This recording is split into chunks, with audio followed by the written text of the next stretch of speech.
Hello and welcome to Baseball Barbacast, the only baseball podcast in the world that thinks 4 home runs, that's too many. I'm Jake Mintz, that's Jordan Shusterman, and his going yard quattro, a me guy move. Many are saying it. All I know is that hitting 4 home runs in a game equals a loss. At least that is what the recent evidence tells me. We are going to talk about the great performance from Gino Suarez in the desert, which resulted in a fat L for the Snakes. That and so much more on this Monday edition of Baseball Barbacast. Oh my gosh, we got 1, 2, 3, 4 sweeps to discuss. A couple other series we are going to highlight. The Tigers, of course, won again. The Orioles lost again. And then, yeah, we got a lot of it. Come on, it's Monday morning. I'm excited to talk about all the baseball that we watched this weekend. We will, on this episode, once and for all, decide what a 6-game sweep is. Oh, We yes. got some phenomenal emails from you folks, and also a hockey-related announcement. Yes. And, yes, the words Shedeur Sanders will be said on this podcast in a baseball context. But we must begin, as 8 Mile did, in Detroit. How sweep it And is. also where it ended and where the entire movie took place. Yes, indeed. All right, we have 4 sweeps to discuss on this podcast, and we are going to begin with those Tigers. I know the Pistons had a heartbreaking loss over the weekend, but fear not, as these gritty Tigers now might just be good. They're just good Tigers, as the Tigers comfortably handle all 3 games against the lowly Baltimore Orioles. That is really the best way to describe them right now. But let's keep our focus on Detroit right now. Friday, the game was rained out, so we get a doubleheader on Saturday. And that was Tigers were chilling. We got Casey Mize, looks great. They got multiple number 1 overall picks looking quite good as Casey Mize pitches well. Torque hits his 8th homer. Tigers kind of hang on late. Game 2, we got the classic Cater Montero, Brant Herter Wombo combo, which it worked for them so well last year and continues to work for them in 2025. And that recipe was way more delicious than Charlie Morton, who continues to struggle. They attempted to give him an opener to maybe help him ease into the game. That did not really result in any better results. That was bad English, but it was also bad pitching as Charlie Morton falls to 0-6 on the season, and the Tigers win 6-2. And then on Sunday, all right, Orioles facing a sweep. Bad news. You got to face Derek Skubal. He strikes out 11 over 6 scoreless innings. Javi Baez reaches base 3 times. That tells you even more about how the Orioles pitching is going. Javi is hitting 300 right now, and he is the Tigers' everyday center fielder. That's really how you know how everything is going well for Detroit. Meanwhile, the Orioles continue to stink and have, I believe, the 3rd or 4th worst record in baseball. The Tigers, meanwhile, have the highest run differential. At least they are tied with the New York Yankees at plus 42. The Cincinnati Reds are at plus 41, which doesn't compute. Well, it's related to what we're talking about, which is that the Rockies Orioles lost again. No, they beat the Orioles 24-2. So, true. So now, still Reds. We're going to talk about you in a second. You know, you swept the Rockies. Plus, even if you get rid of that, a plus 20 run differential is still pretty solid, right? I mean, the Reds are solid, but that's why that's inflated. Entering the season, the Tigers and Orioles had nearly identical playoff odds on Fangraphs. The Orioles were at 46 and the Tigers were at 45. That is percent chance to make the playoffs. In the time since, they are the 2 biggest movers in either direction. Now, I did this before yesterday's game, to be clear, but the Orioles have had the biggest drop in terms of their playoff odds, and the Tigers have had the biggest rise. The Tigers now are at 77%. That is plus 31. The Orioles are now at 17%. That is minus 27. And this series was a beautiful microcosm as to why. The Orioles, for most of the season, have struggled because they can't pitch. This was different. This was more because they couldn't hit it all. Meanwhile, the Tigers are just purring, sucking up value all over the field. They have this rotating cast of players that AJ Hinch pulls in from the bench, and they all play like 3 positions, and everybody understands their role, and they take extra bases. And the difference, and there was a moment, it was like Javi Baez went from second to third on a deep fly ball to right. It was like a good read, extra base, ends up scoring. I think it was on the Saturday game, maybe the Sunday game. And it was like, oh, well, Javi Baez looks bought into the bit now. And it was clear that last year, now part of this is because Javi Baez was injured when the Tigers were making that run, he was not a character in the story, which if I had told you that when he signed, like, hey, the Tigers are going to make the playoffs in 2024, and Javi Baez, you will not see him at the baseball stadium at all, right? You would have been like, what? He's in now. And how good is he? He's fine. Like, he's not going to be an all-star. It's bizarre that he's playing center field, which is due to some injuries the Tigers have had. But he is a competent hitter. He is not an enormous loss. And that is an enormous win. Yeah. And I mean, right. Is it more surprising if you had told you, when he signed, oh, you literally won't see him, or he'll be the everyday center fielder batting ninth. Like, both of those outcomes are pretty amusing, but good for him. I'm happy for him. We wondered coming into the season, like, where is he going to fit on this team? And a combination of injuries and the way that he's played has given him a role. I think what's so interesting about the Tigers team, as we've continued to talk about them, is like, you look at their stats offensively, and they're like, okay, yeah, they're top half of the league, as far as team OPS and runs scored, but they're still one of a few teams that has yet to score 10 runs in a game. You still look at this lineup and you're like, okay, like, who am I actually scared about? Zach McKinstry's batting third. All right, I know he's having a good season. Like, Riley Green has not really gotten going, still striking out. We know Torque. It's still not a lineup that looks like one of the best teams in baseball. But when your pitching is this good, it doesn't really matter that much. They don't bang. They don't. This team does not bang. They simply don't. Yeah. They don't bang. We should have a conversation maybe on Wednesday, which teams bang, who bangs, like how many of the 30 teams bang. Because the Tigers don't bang. They score runs. Yeah. But they don't really bang. They score runs. Who on this team bangs, right? I would say Torque is banging. Yep. It's real. He's kept it rolling. Yep.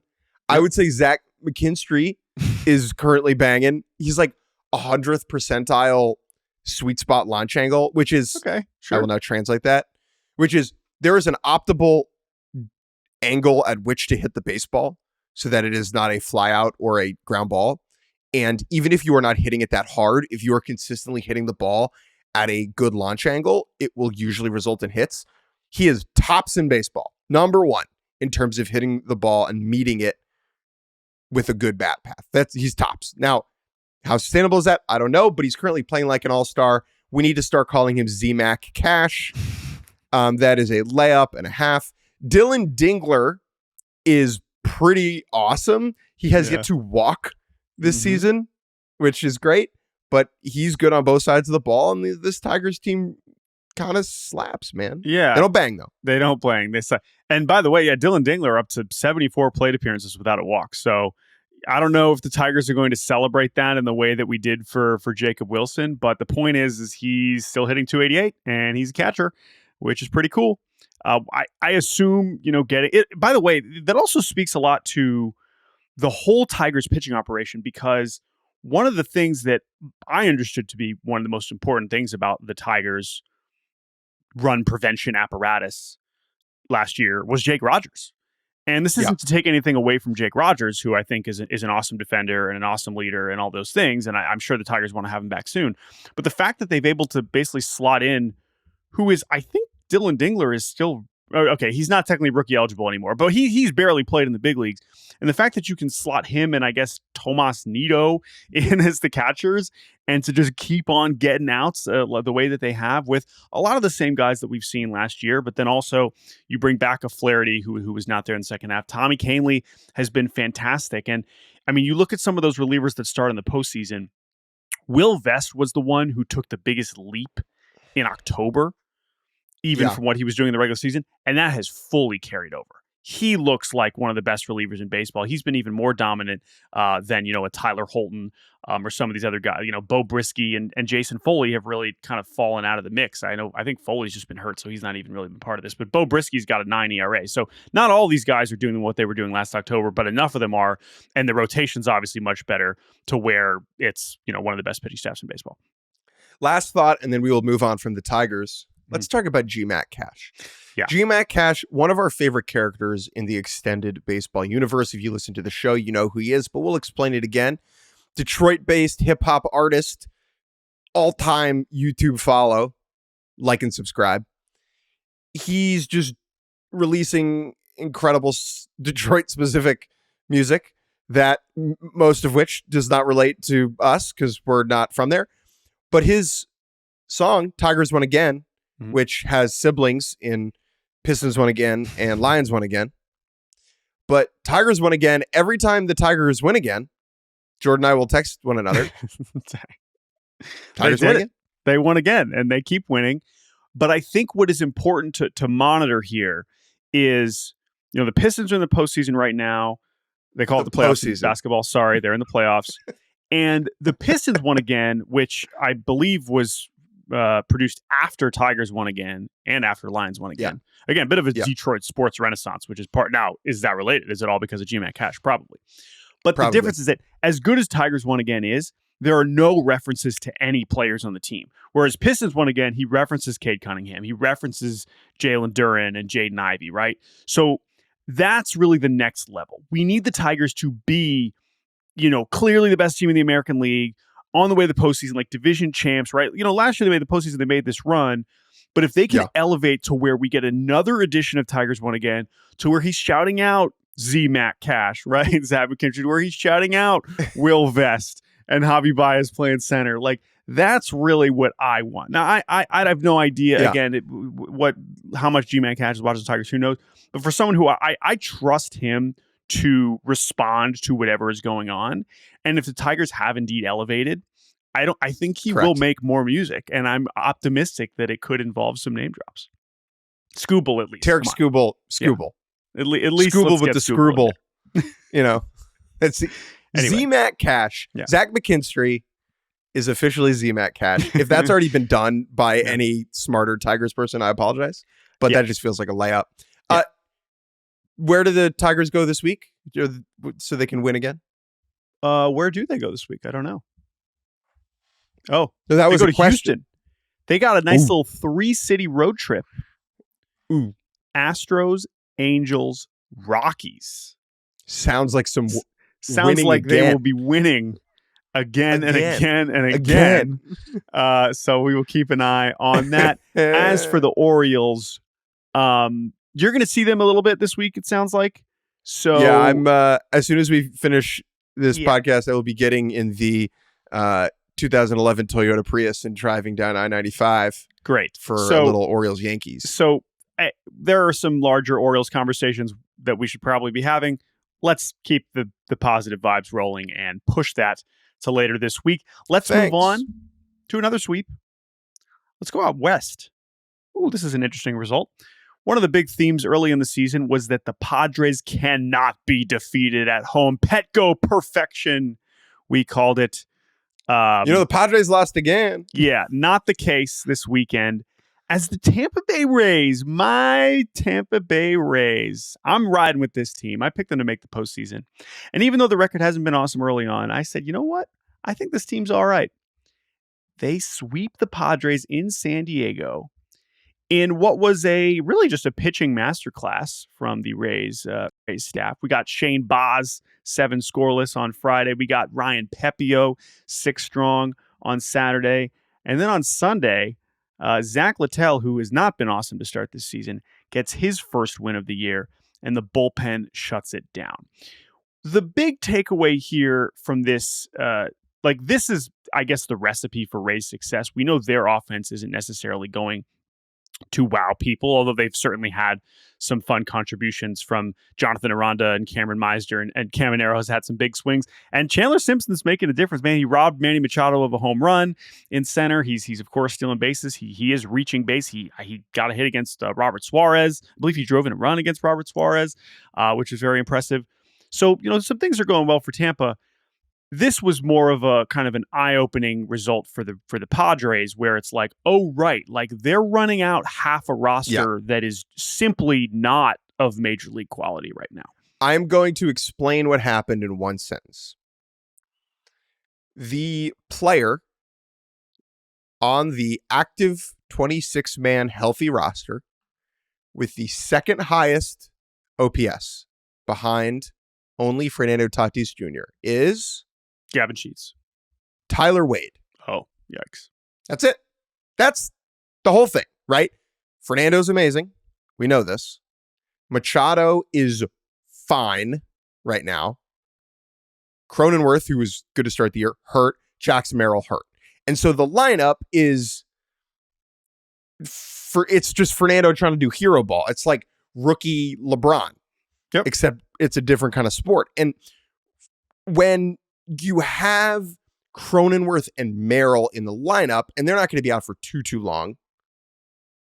When you have those guys in the lineup, it makes it so those other fill-in type pieces don't need to do as much, right? And so when Jason Hayward goes 1 for 4 with a double, you're like, nice, good. We'll take that, right? But when those guys are hurt, you will not take that. And that to me is kind of the biggest difference here. Padres pitching though looks great. Yeah. Yeah. And the top of this rotation, I mean, Pivetta has been, I was super high on Pivetta, regardless of where he signed. He has been unbelievable. I mean, he's in, Cy Young consideration at this point. King and Cease continue to be awesome. Randy Vasquez, like, there's no way they want to keep him in the rotation. They just, without Darvish, without Musgrove, and they still have some other injuries to where they're still rolling him out there. But I can't imagine they're going to keep letting him go because it has just been walk fest. I mean, he allowed a home run to Taylor Walls, which, as far as I'm concerned, is pretty much grounds for automatic demotion. So immediate ejection. Yeah. Can you imagine you surrender a homer to Tyler Walls you can't hit? And Dom's like, you're gone. You're gone. The bullpen is great, but yeah, and Arise also is missing right now just because I think he's still under a concussion protocol. So this is, again, we saw the depth, and at the time, like as you mentioned, right, like when you have everybody, all the good players healthy, whatever you're getting from Iglesias and Yuli Gurria, Mason McCoy, Connor Joe, like these, it's just Oscar Gonzalez. Cute. It's just like it goes from cute to not fun. But if anything, what this is really highlighting too is like, as much as it's like, oh, look at all these, quad A players or players way past being regular major leaguers and oh, wow, they're failing. It also highlights Manny Machado and Xander Bogaerts, on contracts worth $500 million. Like, if just being okay is not good enough if the rest of your lineup looks like this. So again, I still think the Padres are one of the best teams in baseball because I think their ceiling is that good. And if everybody is healthy and clicking, like, and Jackson Merrill is one of the best players in baseball, like this team should still win a lot of games. But this kind of is what is going to happen here, and it's kind of exactly the fear, and you hope that those guys can get healthy soon so they can start looking good again. The Padres' energy right now is sweep a wild card round and get swept at an NLDS. That is like the vibe of this operation at the moment. Just quickly on the Rays, their rotation, which has struggled at home in the tiny little baby ballpark that is copycat Yankee Stadium. Turns out when you go to Petco Park and there's more room for those deep fly balls, you can allow fewer runs. Yeah. So maybe they should have just played their whole season there. Well, and it is interesting because the splits right now are not as extreme if you just look at road home ERA, but they've also barely played any road games. And we've talked about this, like, how will this road heavy schedule in the second half hurt or help them? This is maybe something to monitor. But we do generally like the talent on the mound, and if they can get just enough contributions from some of the new position players that were not factors last year, like I said, I think they're going to hang around. They got a plus 14 run differential, even at 500 here. They've won 5 in a row. So Rays are feeling good. That was a pretty impressive result. Let's go through the next two sweeps pretty quickly. The Twins over the Angels and the Reds over the Rockies. Both instances of a team that is probably okay mollywhopping a catastrophe into the ground. Yes. The Angels, this is an amazing tweet from Sam Blum, friend of the show, athletic writer for the Angels.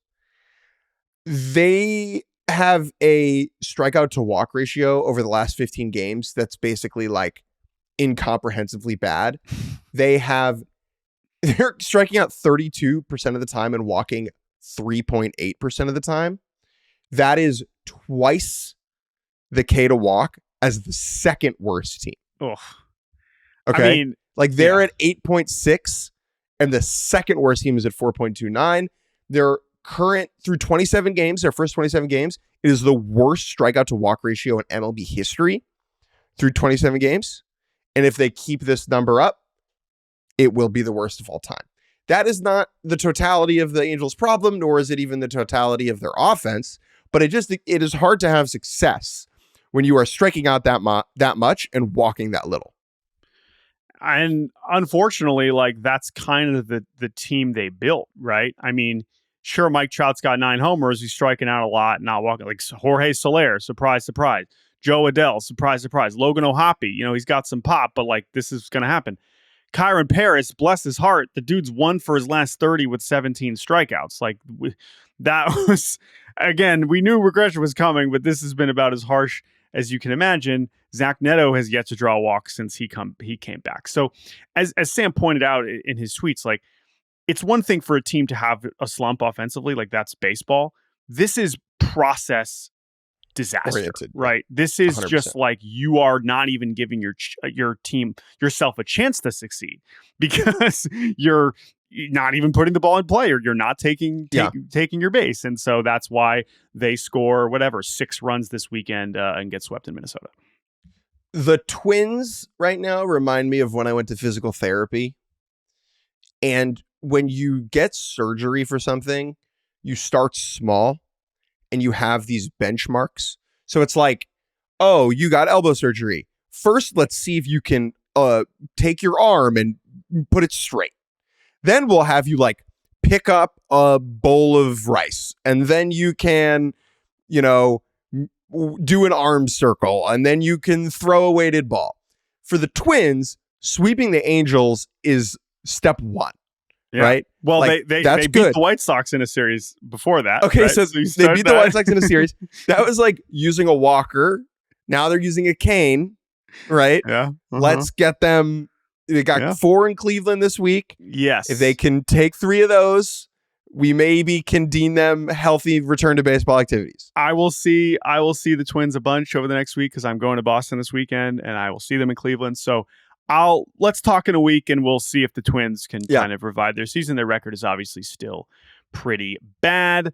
One more sweep, the Reds over the Rockies. Oh. The Rockies continue. This is already the 5th time the Rockies have been swept this season. Let's just cut to the chase. Let's cut to the chase. Rockies are 4-23. They are, I'm going to say it one more time for emphasis, 4-23. That is a 24 win pace over a 162 game season. They could be the worst team of all time. Last year, we saw the worst team of all time. And I understand that it is maybe sensationalist to say it could happen again right away. If you disagree with that, you have not watched the Rockies play. I watched their whole game yesterday, start to finish. I said Sunday afternoon, this is a real thing. I had a lot of cooking to do yesterday. Oh, okay. Made some black-eyed peas, made some pasta, made a bunch of couscous, did some meal prep, and I had the Rocks Reds on the whole time on the Rocks broadcast. Okay. And then I watched the whole post-game show because I just wanted to see how this was being communicated. Yeah. The Rockies, They stink. Yeah, they sure do. Big. They stink big. The Reds in 2022 started 3-22. The White Sox last year, I believe, started 3-22 or close. But now here we are at 4-23 with no sign of slowing down. And it's also a perfect storm, right? We've talked about the division that they're playing in might be one of the best we've seen in recent baseball history. And how many division wins could they possibly have?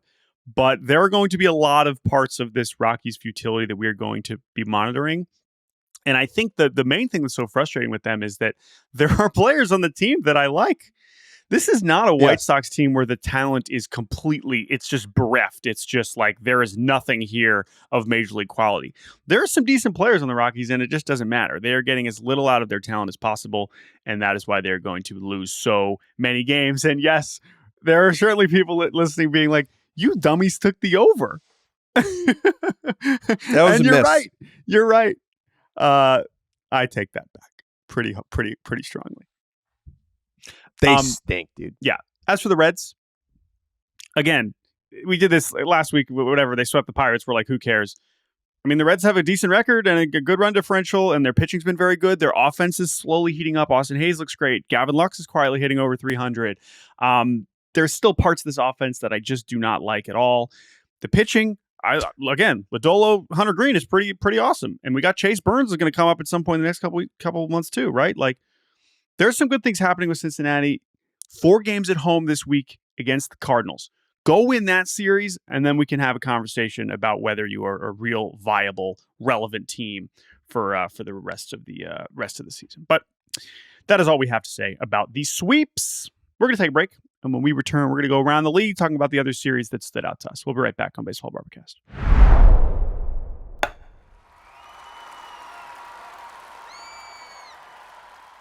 And welcome back to Baseball Barbacast.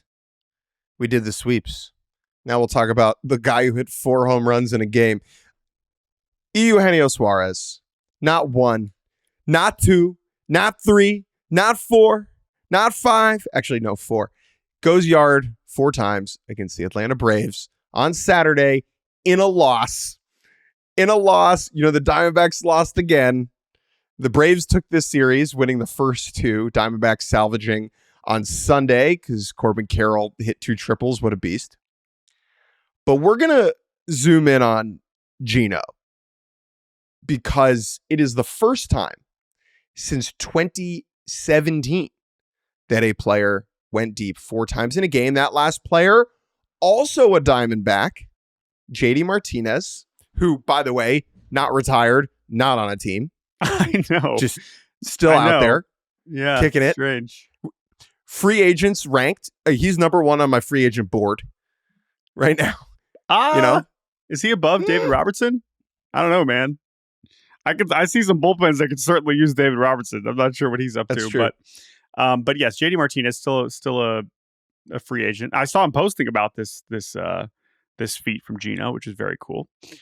I again, with all due respect to JD Martinez, because I certainly remember that one, I do wish that one had come before the Scooter Gennett 4 home run game, which was also that season.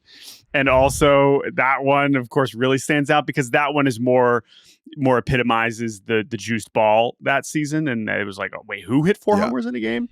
But anyway, 4 homers in a game is unbelievable. It is more rare than a perfect game, which is probably the most basic selling point. This is only the 19th time in baseball history that this has happened, Major League Baseball history. Only the 3rd time that it has happened in a loss, joining Ed Delahanty in 1896 and Bob Horner in 1986, which is a pretty fun fact. Not as fun for Gino, of course, who I'm sure would have liked to be celebrating these 4 home runs in a victory. But if we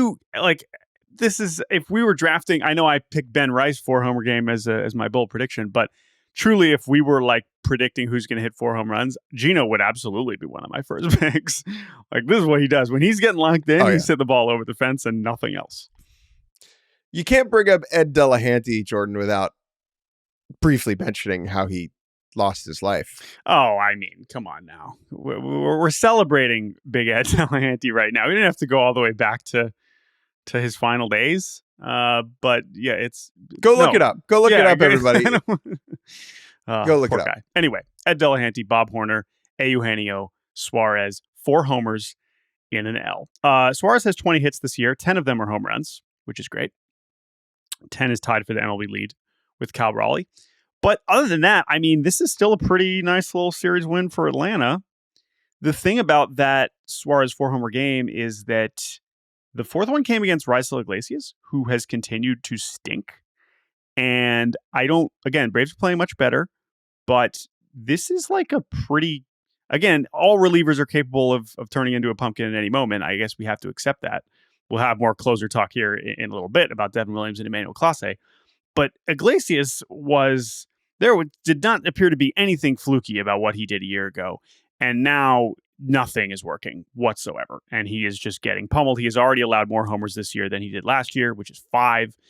And I don't know. I mean, it's not like there's an obvious guy with the Braves where it's like, okay, there's no Luke Weaver or Cade Smith where it's like, okay, we'll just go to him instead of Raisel Iglesias. So I imagine Snit is going to stick with him for basically as long as reasonably possible. As good as Daysbel Hernandez looks, like I imagine it's still going to be Iglesias. But that is definitely a Braves subplot I'm intrigued by. Dodgers take 2 out of 3 over the Pirates and look bad for much of it. Well, not necessarily bad, but it's another Dodgers series win where you're like, was that a good weekend? On Friday, Paul Skeens shoves up against Yoshinobu Yamamoto. Trademark start. Like, we'll watch that one back. In 25 years, when he gets elected into the Hall of Fame, I think there will be footage from this start. It was just the curveball he threw to get Ohtani the 3rd time through the order. Breaking ball, like getting him to swing on top of that. Like, that's the good stuff. Pirates do just enough on offense that night. They don't the rest of the series. I love that Andy Pages is Skeens' kryptonite. I believe he is 4 for 4 against Skeens with a homer and 2 doubles. Oh, I did not realize that, although that is also just a continuation. He did go 3 for 3 on Friday. Pies has been the Dodgers' best hitter for the last 3 weeks. Whether that's a good thing or a bad thing, I'm not really sure, because it's like they have so many other hitters that should be playing better than Andy Pages. And yet, if Andy Pages is doing this bad in 8th or 9th, like, you're obviously in pretty good shape. Pages' underlying stuff does not look like someone who is playing this well whatsoever, but he knows how to get the ball in the air. He's made some nice play. He's robbed, I think, 3 homers while Roki Sasaki is pitching. So I'm sure Roki has certainly appreciated his defense in center field. And yeah, he's already whatever. We saw stretches of this last year, but this is obviously the best that he has looked in at any point in his young big league career. So we'll see if he can kind of keep it up. Because like I said, it doesn't really seem like he's suddenly that much better of a player if you look at the hard hit rate and the the chase rate stuff. But good for him. He's on a hell of a run here. 4 for 4 with 2 doubles, a homer, and a walk against Skeens, which is just awesome. So Roki Sasaki starts on Saturday again. Just we're still learning more. The good news is that he's going deeper into games. He is throwing more strikes. Like, the command is not just totally wayward, but the fastball is not good. It's just not a good pitch. He is getting no whiffs on it whatsoever. He's not throwing it hard enough to where he can just blow it past guys. 96 is not fast enough to just live in the zone in the big leagues, especially when it doesn't have plus life and your command isn't very good. The splitter is still one of the best pitchers in the world. And so that continues to bail him out of a lot of situations, which credit to him. He has this super pitch that he can always lean. And the slider has looked decent, which is better than maybe we expected at this point. But credit to him. He is managing to pitch deep enough in his starts. The command is not that bad. He threw 93 pitches a season high. I just don't really know how this fastball gets fixed right now. What the tweak is to make it more effective, because right now it's just not. It's a bad pitch. It's not just not good enough. It's a bad pitch. I trust the Dodgers people to figure that out as much as I trust anybody. The conversation about this reminds me actually of Paul Skeens. So when Skeens was in the mix to go number 1 overall, which he eventually did, there was conversation about his fastball shape, and that the way his fastball played could be a potential Achilles heel for him at the big league level. It worked in college at LSU. A lot works in college at LSU that doesn't work in the big leagues. Now, it has turned out that Paul Skeens is just fine. Part of that is because the fastball is living at 98 and not 96. 99. Yeah. That 99 does make a difference. Yeah. Makes a huge difference. Part of it is because his command of that pitch is light years beyond what Roki is at right now. And then part of it is because of the other elements of Skeens' profile, whether that's the release point or the extension on it or how it goes with the rest of his pitch mix. It's playing better than I think skeptics thought it would. But that conversation is basically what is happening with Roki, where when we talked about Skeens as a prospect, it was like, how does this not work? Okay, well, it doesn't work if the fastball shape sinks the whole profile. With Roki right now, that is easily the number one concern. Now, against a bad Pirates offense, it'll play, right?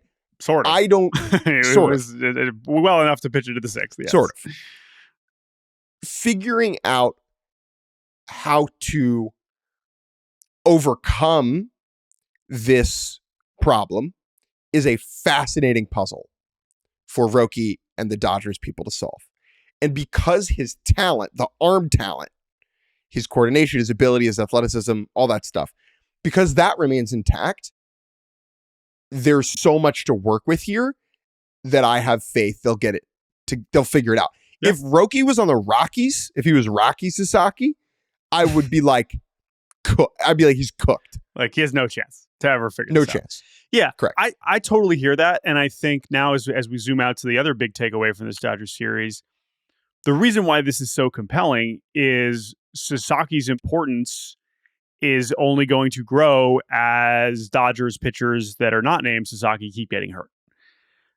Whether or not this means that he's going to need to start in the postseason or not, right now, the Dodgers, who now lose another starter in Tyler Glasnow, who leaves to start early with a shoulder issue, when Snell is already dealing with shoulder issues and does not appear close to coming back. It doesn't sound like Ohtani's anywhere close to coming back. They're not going to rush him back. Kershaw is still rehabbing. They have all these other guys that they could shuffle up from AAA. Maybe they stretch out Ben Kasparius. We see Bobby Miller, Wroblewski, Landon Knack. Maybe we see Nick Frasso finally. They just claimed Andrews Gomez.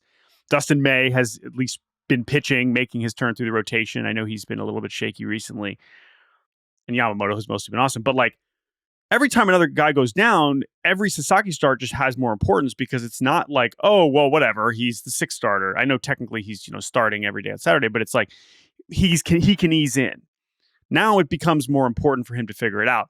As for Glasnow, I mean, I don't know, man. I mean, it's just bleak because he basically admitted he thinks this is a result of having altered his delivery slightly to try and avoid elbow issues, which he finished last year with. He was so focused on making sure his elbow stayed healthy that he was maybe compensating and changing things about his delivery to where he now basically admitted after the game yesterday that, that might have that's maybe contributed to my shoulder not feeling as good. And it just sucks. I mean, it's not that surprising for someone who is that big and throws that hard and has had these issues his whole career. But it's just a reminder of the fragility, not just of all pitchers, but of the pitchers that the Dodgers in particular have kind of signed up for. And that's what really is putting them in, once again, quite a bind as we move forward. They are likely still going to win a bunch of games, but these are the things that kind of chips away at certainly at their ceiling, let alone at their floor. Since 2016, this is a bleak. What's the opposite of a fun fact? Sad? Is this Glasnow? Nugget? Yeah. Okay. Since he debuted in 2016, he has thrown fewer innings than Anibal Sanchez, who has not pitched in 4 years? Yeah. You could probably find a few of those. Anyway, so he's behind Steven Strasburg. Well, he's behind Vince Velasquez. Still in AAA with Cleveland. Still in AAA. He's behind Hyunjin Ryu. Yeah. He doesn't play that often. Yeah. This stuff is amazing. Yeah. And it's a bummer that he's not on the mound more. But the Dodgers, relying on this guy. I mean, you can't. Whatever, you can't. It's not. You can't. You simply cannot. We said that when they traded for and extended him. We wanted it to be true. He did for the first 3 months last year. Look like he was proving us wrong, and then finished the year with elbow issues, and now here we are with shoulder problems. And he's had a lot of other injuries along the way. So that sucks because I like watching Glasnow, and I like Glasnow as a dude. So we'll see where that leads. I don't know if this means he's done for the season. We're not going to speculate at this point. If we have an update on that, we will cover it. One of the only thing I will mention on this series before we move on to the two other ones is O'Neal Cruz. O'Neal Cruz is doing it. He's doing the thing. O'Neal. This is what. Yes, I mean, not that complicated. He's one of the most talented players on the planet, and we are starting to see that manifest on a consistent day-to-day basis to where I expect him to be an all-star this year with Paul Skeens. It will not. The Pirates, as embarrassing as they are, I think they will have 2 all-stars. Isaiah Kiner-Falefa and Tommy Pham. All right, Yankees taking 2 out of 3 over the Blue Jays, sweeping the doubleheader on Sunday. The rain out on Saturday was very bizarre. I went to the yard. It was not raining. They canceled the game literally like as I showed up. It barely rained. It rained for like 25 minutes, and it was just like decent out. Seemed like an overcorrection to what happened against the Giants. Yeah, it poured at like 6:30. Okay. But it was a 1:00 game. I see. So it's 2025 now. We would have gotten it in. Anyway, they played 2 on Sunday. The Yankees won both. I want to have a longer Aaron Judge conversation on Wednesday and really spend some time celebrating him because what a freak, what a gift, what a thing. The notable thing from this series, Devin Williams removed from the closer role after blowing game 1. His ERA is supersonic through a month with the Yankees. And Luke Weaver will be the closer moving forward. Williams was like, I am not good right now, and this is what's best for the team. Handled it fine.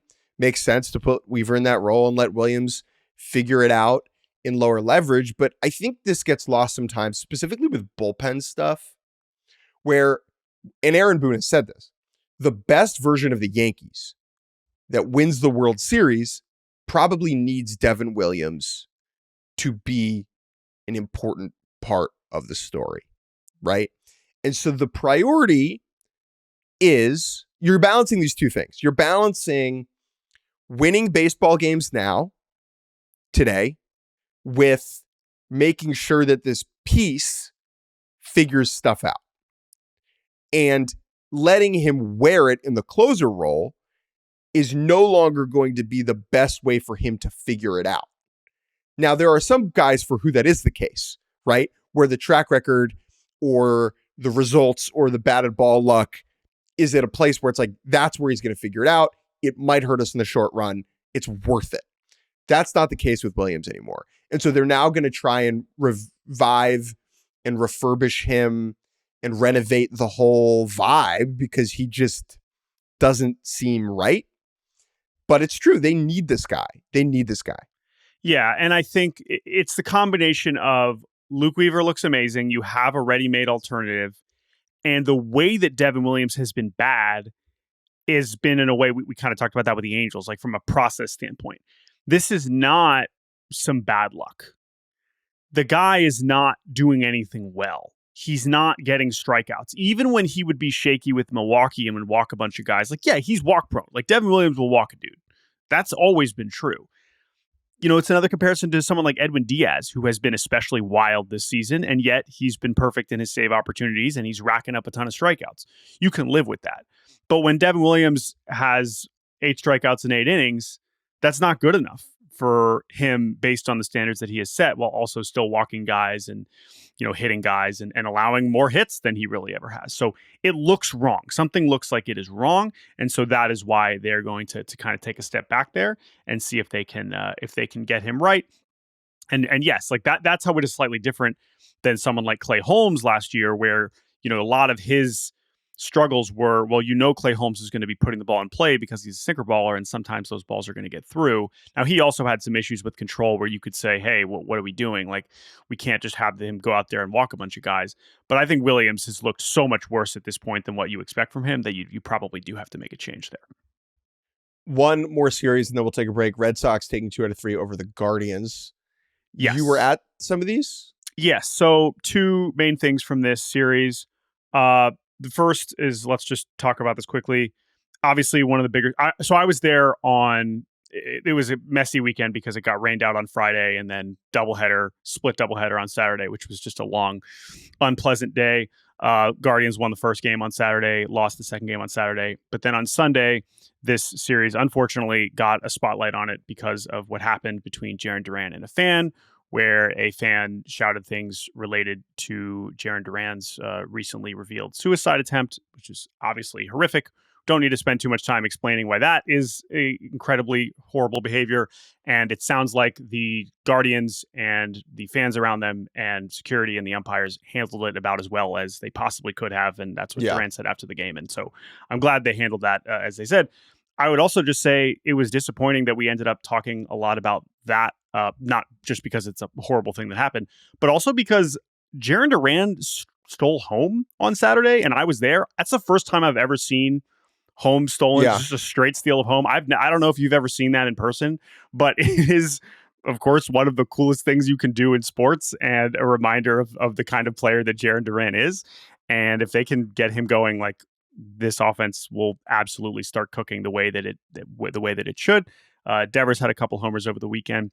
But the other big takeaway from this series is just, again, we just been talking about some of these closers, just weird stuff with Emmanuel Clase. So basically, a week ago, he threw 30 pitches against Pittsburgh, looked really bad. After that, Stephen Vogt doubled down and said, he's still the closer. He's the best closer in the world. We're not worried about him. The next day, but then he was down a couple days because he had thrown all those pitches. Then Stephen Vogt revealed that Clase said his shoulder hurt after that outing. And it was like, oh, okay, well, that's concerning because Emmanuel Clase has never been injured. He has never been on the IL in the big leagues. And so you're like, oh, okay, Clase shoulder, like that's concerning. Cade Smith saves a couple games during the week, and you're like, okay, all right, Clase's not going to pitch, whatever. By the end of the week, it seems like, okay, Clase's fine. He's not going on the IL, whatever. Then in the first game on Saturday, very textbook close Guardians win, and you assume, okay, if Clase's healthy, he's going to come in and save this game. Instead, he comes in the eighth, records his first hold since 2021. Cade Smith gets the save. Afterwards, it's like, is Clase still the closer? And Vogt basically said, yes, he's still the closer. We're easing him back in after his little injury scare, and he hadn't pitched in 5 days. To which I was like, okay, it's not like he hasn't pitched in like 3 months. Like, this is not... we were all just like, all right, sure. Like, they said it was a predetermined plan. They told Clase, we're going to use you in the 7th or the 8th. Again, it was a 1-run game. It's not like they used him in mop-up work. It's not like, okay, he's in. And then they didn't have a safe situation the next 2 days because they got crushed. So I don't know what's going on here. I mean, Clase said after the game, like, I told them my shoulder was hurting in Arizona, but I pitched through it and it was fine. And then after the Pittsburgh game, I said I had to speak up because it felt like it was an issue. Now I feel good. So I don't know, man. I don't know where this is going. I don't know if Clase is actually hurt. I hope he's not. Does that make me feel better or worse than if he's just suddenly bad? You know, it's one of those situations where it's like when a player who's this good is suddenly sucking. Would you feel better if you knew that he was actually injured? Because that would not just, break your conception of what you think this player is. They have Cade Smith, who's awesome. In theory, they could make the move, but I do think they're going to stick with. I still mostly believe, as weird as they've handled it, I mostly believe that Clase will remain the closer moving forward. But it is definitely something to monitor, and certainly from a health standpoint, I hope he's okay. So anyway, weird stuff in Cleveland. You're the closer. Not. Let's take a quick break, and when we get back, we'll throw everything into turbo mode.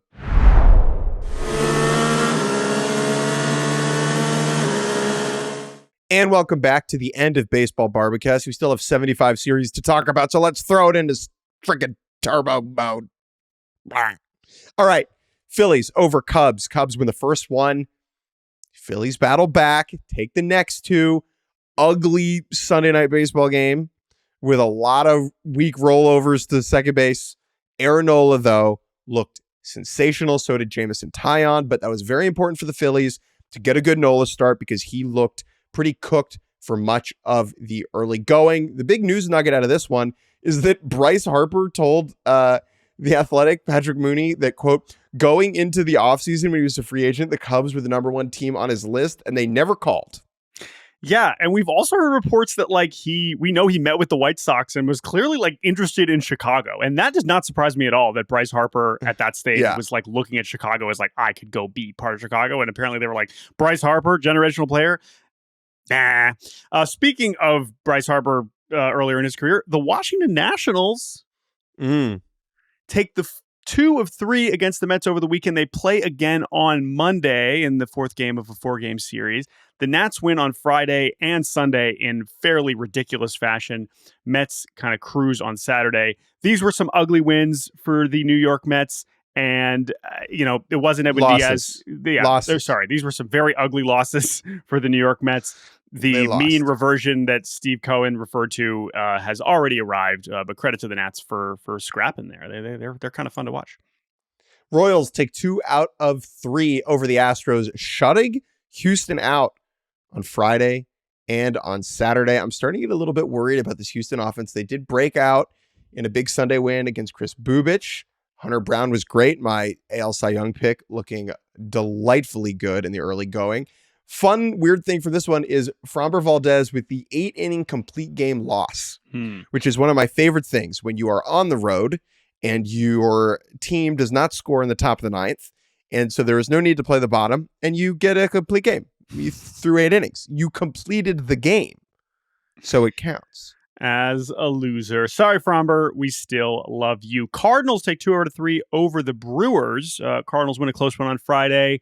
And then Arenado hits a walk-off homer on Saturday after Jackson Chourio had tied it with a homer in the top of the 9th off of Ryan Helsley. And then on Sunday, though, the Brewers managed to squeak out a win as Jose Quintana becomes the first Brewers starter to win his first 4 starts with the team since ZZ Sabathia in 2008.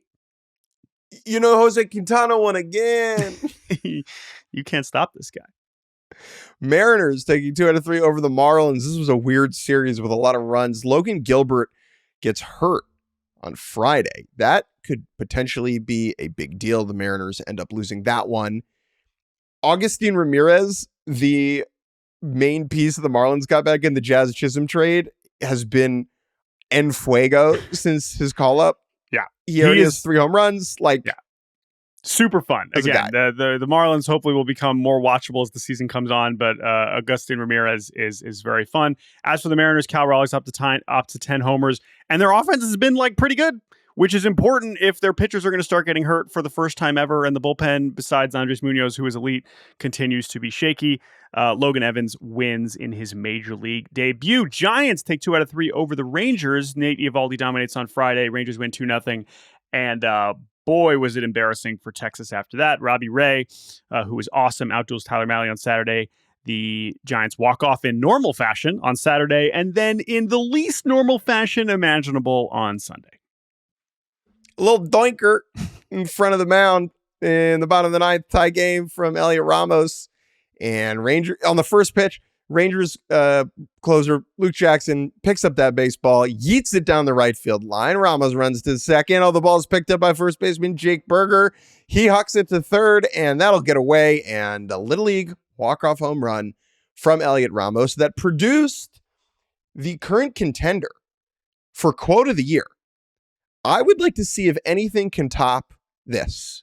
Let's keep it in mind. If anybody sees good quotes, please email us, baseballbarbacast@gmail.com. But Luke Jackson, this is via @SusanSlesser, called the final play of this game, quote, quite literally, Lemony Snicket's series of unfortunate events. Shouting out Lemony Snicket after you make a game-losing error is perfect. It's great.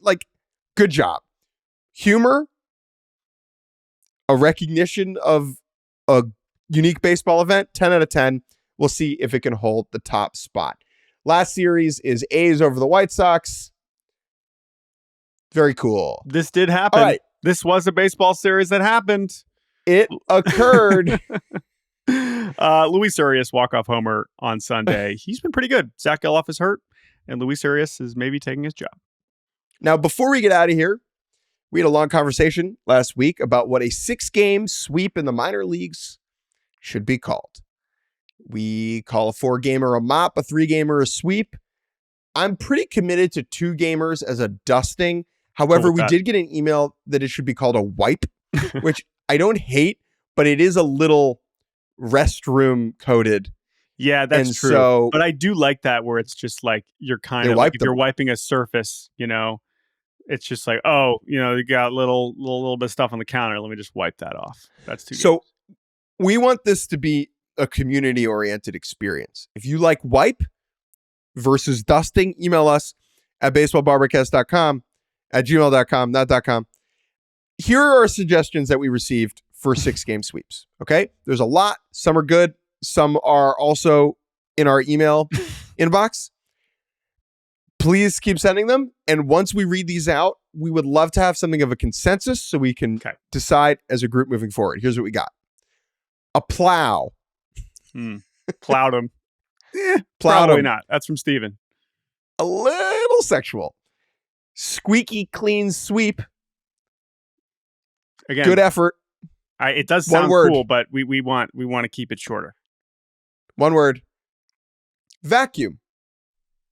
A vacuum strong contender. Whether vacuum is above or below mop is what makes this tough. But Marcus, good suggestion. That is my biggest issue is that I can't remember the last time I mopped my apartment. I vacuum every couple days. Fair enough. I sweep less than I sweep more than I vacuum, right? I sweep more than I vacuum, but way less than I mop. More than my vacuum is probably not above mop then, yeah. Okay. Sterilize. So we got sterilize from Amanda, sanitize from Jonah and Tilly. These are kind of along the same. We also have detox from Adam. Now we're getting into more of the aggressively. Yeah. We're thinking about the germs, right? We're thinking. Yes. So sterilize, other connotations. Yeah, that's probably, a no. Probably not. Sanitize, interested. Don't hate that one. A scouring. This is from Edwin in Ireland. Scouring again. I'm not sure I associate that with cleaning, but I scoured them. Getting at. Scouring for me is more like a search. Yes, right. I agree. Shop vac. This is funny. Again, still more along the vacuuming side of things. So I don't think this quite works. My issue with shop vac also is that it is a company. Yeah. It's like a Kleenex tissue situation. Yeah. And I don't want to give free advertising. Yeah. A bleaching. I think bleached them is pretty good. I think pretty good. That's maybe the leader for me. That's from Ben. Bleached them. Zamboni. Just fully clean the ice. But the thing about Zamboni, as great as it is, are they used in any other? You can't just break out the Zamboni in the living room. I get Zamboni in my apartment. Detoxed. Detoxed is compelling. Again, I still would prefer one syllable. And that's kind of why bleach is strong. I understand that. And that's why I love scrubbed from Stewart. Because if you're mopping, when you mop, you're not applying pressure. The mop is doing the work. Dirt particles. Yeah. Scrubbing, there's elbow grease involved. And for a 6-game sweep, you're going to need some elbow grease. However, my favorite in the clubhouse is fumigation. I know it's long, but so is a 6-game sweep. Okay? We fumigated them. It does not roll off the tongue at all.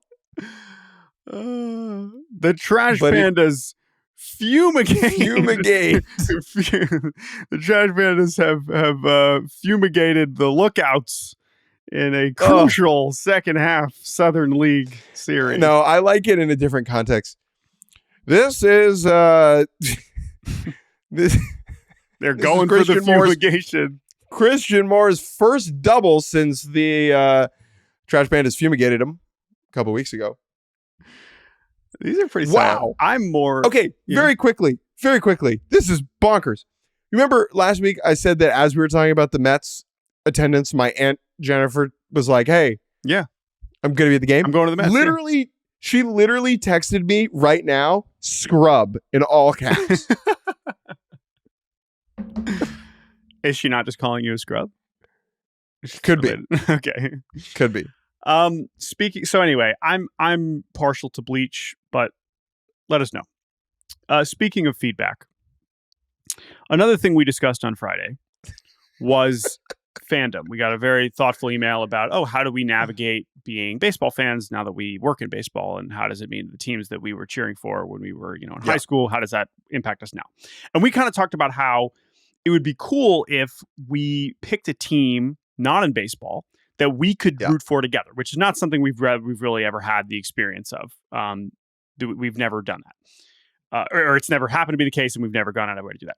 And at the end of that conversation, we were kind of saying, like, hockey is a sport that is a really, really good candidate for this because of how relatively little we know. So how green we are to the sport, that like we don't have any really preconceived notions about this in the way that like we don't want to watch football, and like the NBA we still watch casually enough to where it's like that we have other connections. So anyway, and by the way, I should mention we got an email from Laura asking if we are considering women's sports teams. Yes, absolutely. She recommended the Washington Spirit. I am moving to DC. My wife's cousin, who is a very good friend of ours, is a season ticket holder and a diehard Spirit fan, and I am planning on going to many games. So that is on my list. Listen, that's a good candidate. I'm as a big softball fan, volleyball fan. I follow pro volleyball. I've been into that. Went to a Columbus Fury game earlier this year. WNBA, I certainly watched a lot more of. So I'm into that. But we're going to keep the focus of this conversation on hockey because we do want to. We have given this a little bit more thought. Okay. Oh yeah. And so literally within probably 30 seconds after we finished recording on Friday, we went ham trying to figure this out. And after, just some quick research, we have come close to a consensus on who we would like to support. Now, before we reveal who that is, we would like to thank everybody for sending your emails about which team to support. So good. We got a lot of great emails, some great pitches. Matt made a pitch for the Caps. Of course, you moving back to DC, get into the Caps. And you've already talked about that. Like, maybe I'll start getting into the Caps. That's fine. We grew up watching Peter Bondra. Of course. Shout out Jeff Halpern. We're all in those. Okay. John sent an email. He gave us some great details. Like, I learned a lot in these emails. This is great. John gave some pitches for the Stars, the Winnipeg Jets, the Columbus Blue Jackets. I've considered as an Ohio resident. The new team in Utah, the Islanders, I know are a very hilarious operation. My dad's team. Yes. Oh, there you go. Your dad's team. Daniel suggested, you should go to a game in October when you're on the road to the postseason, and then maybe make something happen. Probably not, Daniel. Don't have time for that. Unrealistic. Not going to happen. But I would say, listen, it is a good idea to try and go see a game. I'm sure that could go. Okay, that's fine.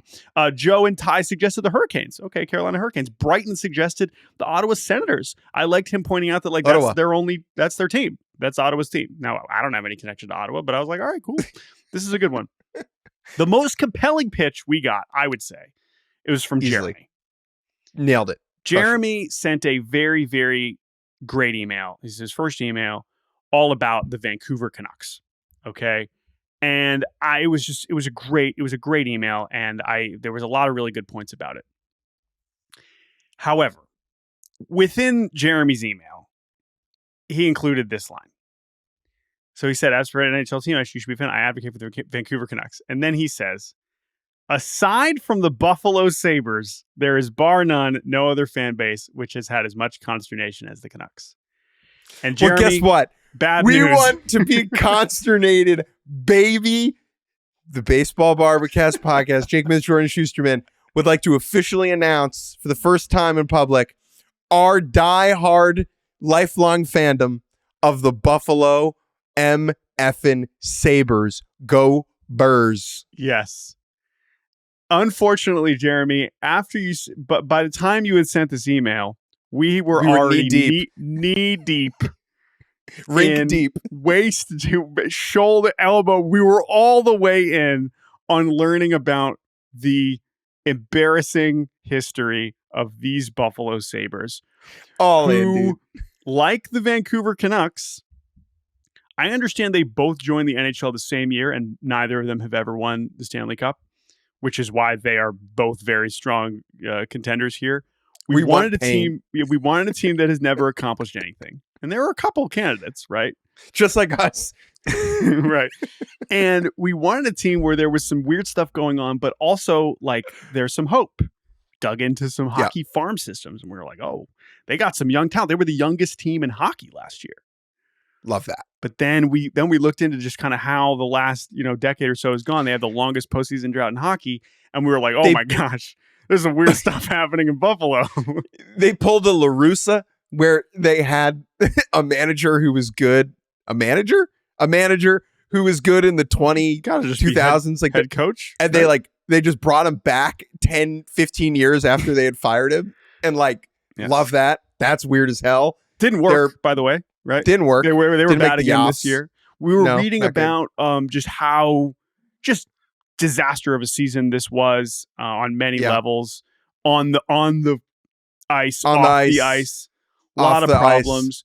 But with the draft lottery coming up and a date to be determined, we're hoping with some more infusion of young talent into this team with a roster full of young guns that are still learning what it takes in the National Hockey League, right? Learning what it takes.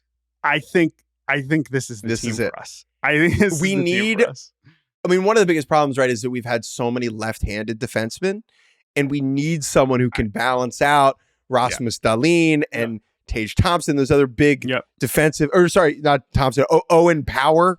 Another one of. Yep. So we got to get Tage some help too. We got to get Tage some help. Tage needs some help. So and I'm a little worried about the goalie situation. I'm a little concerned. So hopefully we can work on that in the offseason. Again, do I trust our GM? Whose name you say our GM, Kevin Adams. Kevin Adams. Do I trust him? I don't know. But I'm going to find out. We're going to find out after this offseason. We'll see how the draft shakes out. We were talking about this off the air, and you said, yeah, I really like the roster they got. And I said to you, no, Jordan. No. You like the roster we got, okay? This is something that we did not talk about when we talked about our baseball fandom, is as much as our fandom has waxed and waned over the years, at no point have we ever been guys. We've never been we guys under any circumstance. It's fine. If you are, that's fine. God bless. Not for us. We it out. However, now I am embracing it. This is about us. This is about me and Jake and the Buffalo Sabres fans who have been suffering for so much longer than we have, which is 3 days. But not that much longer. Right. No, I'm kidding. And we're in. So if you're a hockey fan and you're like, you idiots, that's fine. Let us know why this is either a great pick or a bad pick. But I don't think you can change our mind at this point. I think we're already ordering minor league merch, like hockey gear. We're gonna get into this, okay? So I know that the hockey playoffs are going on. Oh, why don't you pick a team that's about to go on a run? No. I want something where the payoff is going to be immaculate. I understand the city of Buffalo. They love their sports. They love their Sabres. I know they love their Bills, but we want to love the Sabres. Josh Allen sounds great. It's all about Rasmus and Owen Power and whoever they draft with the first overall pick that they're obviously going to win in the lottery. Yeah. And I ran this pick by Pete Blackburn, who is like a more talented, hotter hockey version of what we do. Yeah. And he said, perfect. He's like, hilarious. Great. Good pick. Love all the validation we needed. That was it. I trust him. Yep. If you're a Sabres fan, it's great to be here with you. Yeah. All right. Yeah. And if you're like, oh, you guys are frauds, you're jumping on the bandwagon. I don't know. Are people trying to become Sabres fans right now? I don't know. I feel like. Are other people jumping on the bandwagon? Is there not room? Is the wagon even been built? Is this what is the status of this We want wagon? in. We love what you got. We will build this wagon. With you. Together. So there you go. Enough puck. How this will manifest TBD, but we're pretty committed. Together, our Sabres will rise from dysfunction and eventually raise the cup, and we will be emotionally invested when it happens. They'll etch our names onto the cup next to Thompson and Dahlin.